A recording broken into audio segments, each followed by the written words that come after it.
Hi everybody, Dacob here. Welcome back to my channel. I'm wearing my cross sweater because I wonder, I can't remember if in the last video where I showed this, I actually said what it was, because now I'm trying to tell you what I'm wearing at the beginning of every video, because otherwise I always forget. Jeremy Scott 2010 vintage piece. It's his kind of Byzantine cross. I love this piece a lot. I just refound it in my archives, so I'm wearing it a lot because I think it's really, really, really nice. With all the little plastic crystals everywhere, the Adidas cross. It's reminiscent of the original cross made by Christian Lacroix in the 80s, which was the first cover depicting street fashion that Anna Wintour posted on Vogue. So check that out, Google it if you want. So today I have been tagged by the lovely fmfv1. So I think your name, actually, as you commented on most of my videos, is Farah, but your YouTube name is fmfv1. So thank you so much for tagging me for the Guilty Pleasures tag. She has been tagged by Breakfast Tiffany's, and now I'm tagged by her. So thank you so much for tagging me. Let's get to it right away, shall we? Because we don't want to waste time here, because time is money. So, what is the first question? TV shows you love but should not confess to. Honey Boo Boo! I've been told that it's been cancelled because apparently Sugar Bear has a record of being a child molester, so that's kind of weird. I don't want to go there even. But anyway, Honey Boo Boo.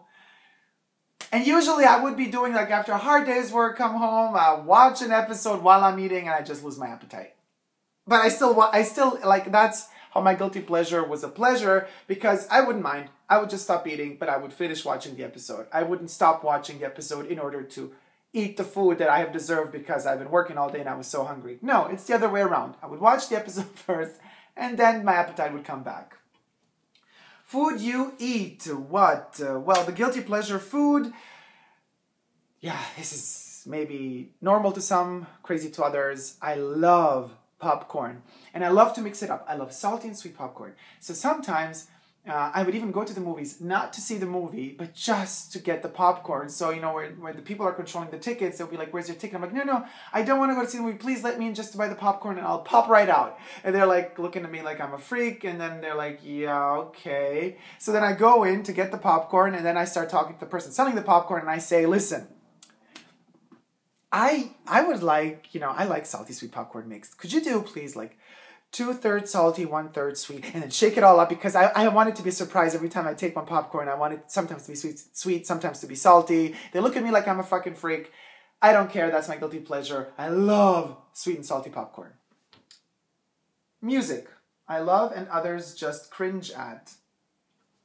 Larry T.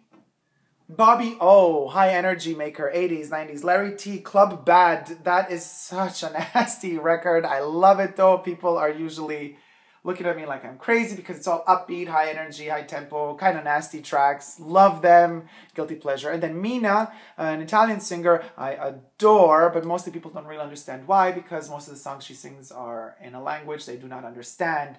But whatever, I love her, so I listen to her a lot. Especially her, opera stuff. She made one record singing opera, but in her way, in her vision. Get goosebumps every time. Love it. Mina, sulla tua bocca lo dirò. That is the record from 2009, I think. Check it out. She also has 1 or 2 songs in English on that track as well, from West Side Story, believe it or not. My guilty online habit, shopping. I cannot stop it. It's I'm always researching. I'm always on the hunt. I'm always trying to figure out stuff. I'm always doing researches, opening I don't know how many tabs, 50 at once. And and then I forget, because I'm oh yeah, and I have to check this out. And then while I'm checking that out, I find something else. And then I open another tab, and then I forgot what the first tab was about. And then I go back to the first tab. But by that time, there's a third tab already open. And then I'm oh wait, but that was, oh yeah, let's compare the price. Oh wait, but what about that brand? Oh, that's coming up now soon. Oh yeah, I know. I'm like a total, a fruit fly. The attention span of a fruit fly when I'm online shopping. Literally, I'm completely losing it. All over the place. It's a mess. So yeah.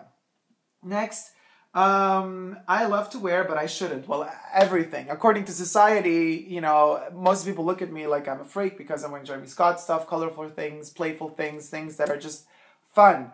And so I guess a lot of people would, look at me like, but they're attracted to it in a way, they're interested. So I don't know. So I guess everything, but in a way nothing, because, to each his own, I say, right? Right. No, come on. Great, computer turned off. Okay. Movie you should not love so much, but you do. All movies are good. I don't know.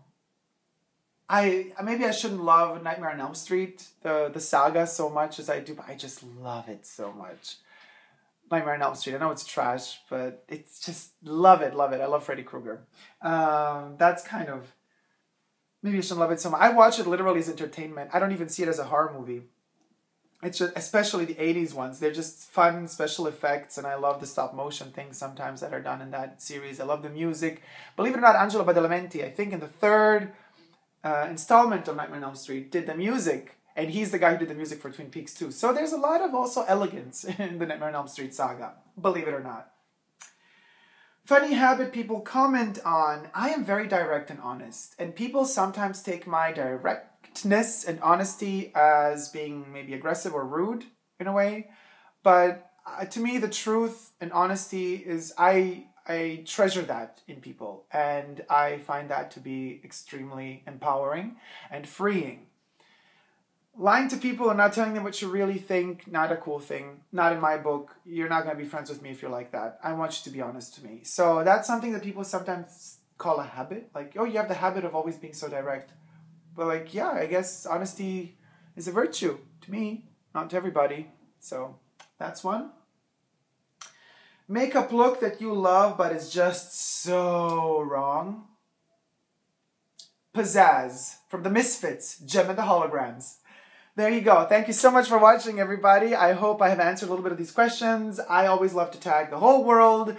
You're all tagged. Bam! You're tagged. Do it. Let me know what you guys think, what you guys like, what are your points in the comment section below, or make videos. Let the community grow. Leave me comments in the comment section below. Don't forget to subscribe if you wish to see more from my wacky channel. And thank you so much for everybody who has subscribed till now. You're also wonderful and lovely to me. You're giving me so much energy and support and love. It is amazing. I'm so, so, so grateful. Heart goes out to y'all. So thank you, everybody. Love you. Bye.